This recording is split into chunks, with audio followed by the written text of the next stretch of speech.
Bonjour à toutes et tous, c'est Absolute et bienvenue dans cette nouvelle vidéo. Aujourd'hui, je me suis dit que je pourrais vous proposer une nouvelle analyse qui va mettre en avant plusieurs thèmes de société que je trouve super intéressants, comme la justice, la morale, bref, on va parler de tout ça en étudiant de plus près la séquence dans laquelle le maître Jedi Mace Windu se retrouve aux prises avec le seigneur noir des Sith Dark Sidious et que le dernier nommé est sur le point de subir la justice du premier. En réalité, cette vidéo va poser deux questions. La première, auquel j'ai surtout envie de me consacrer, c'est est-ce que Mace Windu aurait dû tuer Palpatine, et est-ce qu'il en avait le droit? Et la deuxième, dans une moindre mesure, c'est de savoir si Windu était capable de tuer Palpatine, mais nous y répondrons dans une deuxième partie.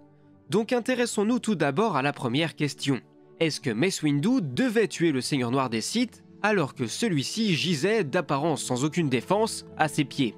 J'aimerais d'abord qu'on s'intéresse à ce que dit le Code Jedi à ce sujet.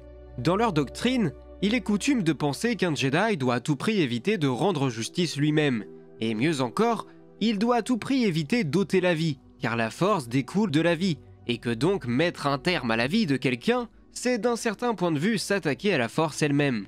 C'est pour toutes ces raisons que les Jedi se concentrent essentiellement sur des méthodes de combat plus défensives qui leur permettent de parer les coups de leurs adversaires jusqu'à ce qu'ils ne commettent une erreur qui leur permettra de les désarmer.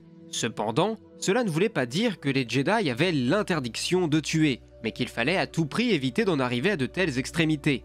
Cela pouvait se produire uniquement dans des cas de légitime défense, et il fallait que le coup final soit porté sans haine ni colère, sans quoi le Jedi risquait bien de basculer du côté obscur de la Force. Et par là même, lorsque cela se produisait, le Jedi était encouragé à se remémorer ses victimes et les souffrances qu'elles avaient pu subir. Un autre point qu'il pourrait être intéressant d'aborder, c'est de savoir quel est le rôle des Jedi au sein de la République. D'un certain point de vue, ils sont en quelque sorte des fonctionnaires officieux de la République. Ils vivent sur ces terres, répondent à ses lois, mais se voient malgré tout dotés d'un statut un peu spécial et pas vraiment formel. Pour autant, les Jedi agissent sur demande et souvent en tant que conseillers. On pourrait dès lors en conclure qu'ils ne sont pas dépositaires de ce que l'on appelle chez nous la violence légitime. C'est un concept qui vise à dire que l'État dispose du monopole de la violence pour répondre à certaines actions. Si j'essaye d'être plus clair, nous en tant qu'individus n'avons pas le droit de recourir à la violence pour régler nos problèmes. Cependant, si des personnes sont amenées à user de violence, l'État en tant qu'entité a le droit d'avoir recours à la violence pour ramener l'ordre public et le calme. Cela se fait généralement par l'intermédiaire de forces plus ou moins armées, et la question est souvent de savoir si la violence de l'État est utilisée de façon légitime et proportionnée ou non. Bref, tout un tas de questionnements passionnants, mais on va se limiter à ça pour le moment. Donc vous l'aurez compris, au premier abord, les Jedi n'étant pas des fonctionnaires, ils n'ont pas cette casquette qui leur permettrait de rendre la justice pour l'État au sens large. Cependant, et c'est là que c'est important, au début de la guerre des clones, les Jedi deviennent des généraux de guerre. Ils ont donc un statut nettement plus facile à identifier et ont donc un rôle concret au sein de la République. On peut aussi estimer que, vu la période, la loi martiale pourrait être instaurée et que certains crimes puissent être jugés directement par les forces armées. On l'a par exemple vu avec Ahsoka Tano dans The Clone Wars. Par là même, Mace Windu étant l'un des Jedi les plus haut gradés, il aurait de facto le droit de rendre une certaine forme de justice. Cependant, notre problème est nettement plus complexe car Windu n'est pas confronté à un simple soldat qui est passé dans le camp ennemi, non, il fait face au chancelier suprême, soit la plus haute autorité de son propre camp, celui de la République. La question serait donc de savoir ce qu'il est possible de faire si un gradé est pris en flagrant délit de trahison. Dans le cas de Palpatine, on aurait donc affaire à ce que l'on appelle la haute trahison, une notion assez floue, mais qui qualifie généralement un crime qui implique qu'une personne dépositaire d'une autorité politique a commis un acte d'une extrême déloyauté à l'égard de son pays ou de ses institutions. Je pense que Palpatine rentre clairement dans cette case. Et généralement, lorsque ce chef d'inculpation est retenu, la peine prononcée est souvent la condamnation à mort. Après, toute la difficulté, c'est de voir à qui les gens vont être fidèles, à la personne ou bien au régime. À partir de là, on peut un peu mieux comprendre l'action de Windu et pourquoi il dit « Au nom de l'Assemblée galactique du Sénat de la République, vous êtes en état d'arrestation, chancelier. » Car si on s'en tient à la loi en prenant appui sur notre législation, oui, Windu était en mesure, si on simplifie les faits, d'intervenir contre le chancelier. On pourrait malgré tout dire qu'il s'avance un peu en se désignant comme représentant du Sénat, mais soit le temps presse et il n'a pas d'autre choix que d'intervenir rapidement. Donc cet aspect est réglé. Oui, légalement, Windu aurait le droit de prendre la décision d'exécuter Palpatine. Cependant, Star Wars est une saga qui, au-delà de son aspect politique, ajoute aussi une couche de lutte métaphysique avec la lutte de la lumière contre le côté obscur. Et forcément, c'est là qu'est la faille. Comme je vous l'ai présenté plus tôt, techniquement, Windu ne doit pas tuer son adversaire, encore moins si celui-ci est sans défense.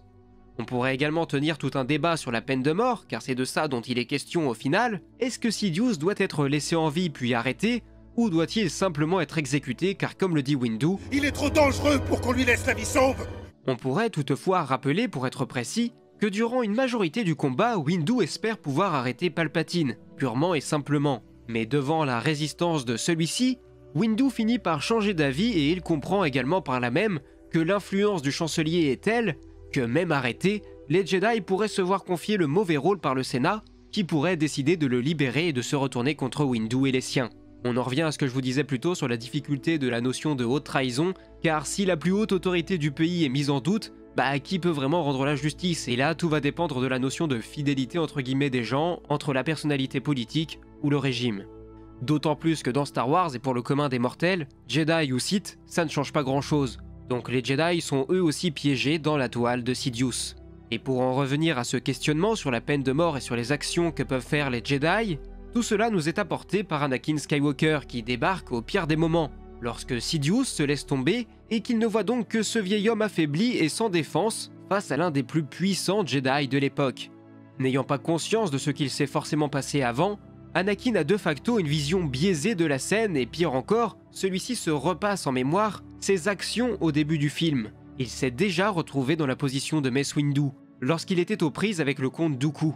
Anakin ne voulait pas le tuer, c'était contraire aux règles des Jedi, mais il a fini par le faire car Palpatine, qu'il découvrira plus tard être un seigneur Sith, lui a demandé en lui prétextant que Dooku était trop dangereux pour qu'on le laisse vivre.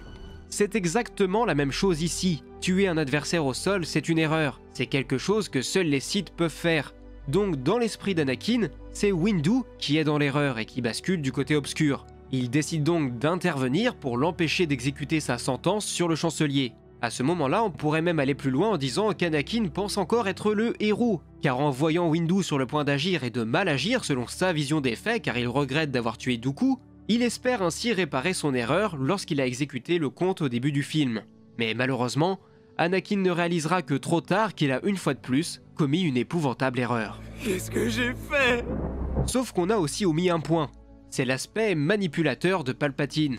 Je vous ai dit qu'on avait eu le miroir parfait de ce passage au début du film, et c'était déjà une manœuvre de Dark Sidious pour s'assurer que le moment venu, Anakin ferait le choix de le sauver lui et de tourner le dos à l'ordre Jedi.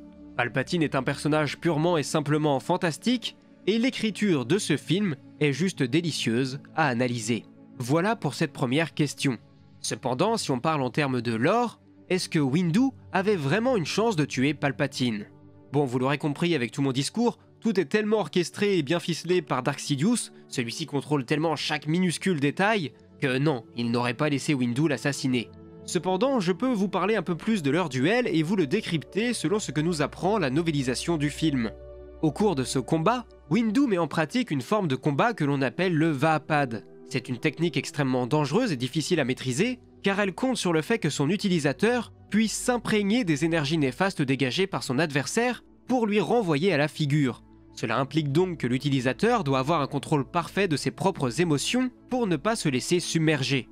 Mais pas de souci car Windu est un maître de cette forme de combat, et il est donc en quelque sorte le combattant parfait pour s'opposer à un seigneur Sith. Et effectivement, ils font véritablement jeu égal.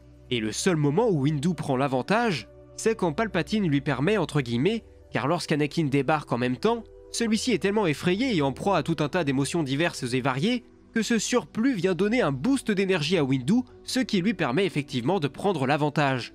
Sauf que le plot twist dans le livre, c'est que Windu croit que c'est la terreur soudaine de Palpatine qui lui a donné un coup de boost, alors qu'en réalité, c'est venu d'Anakin. Sidious de son côté, il a juste fait le comédien pour se faire passer pour la victime.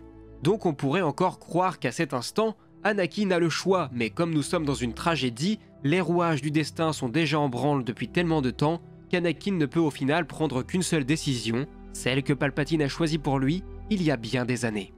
Bref, voilà ce qu'il en était pour cette vidéo qui je l'espère vous aura plu. Vous aurez remarqué qu'à certains moments j'ai utilisé des termes de loi, etc.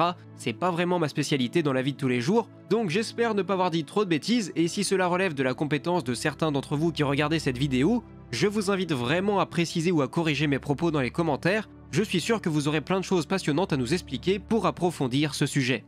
Bref, sinon comme d'habitude, vous connaissez la chanson, le like, le partage, le commentaire, etc. Et vous pouvez aussi vous abonner à la chaîne pour être sûr de rien manquer concernant les futures sorties. Aussi, je vous rappelle que vous pouvez me soutenir en faisant un don sur Utip ou Tipeee, c'est toujours super important pour assurer la pérennité de la chaîne, et je remercie vraiment tous ceux qui ont fait ce petit effort, ça compte vraiment pour moi.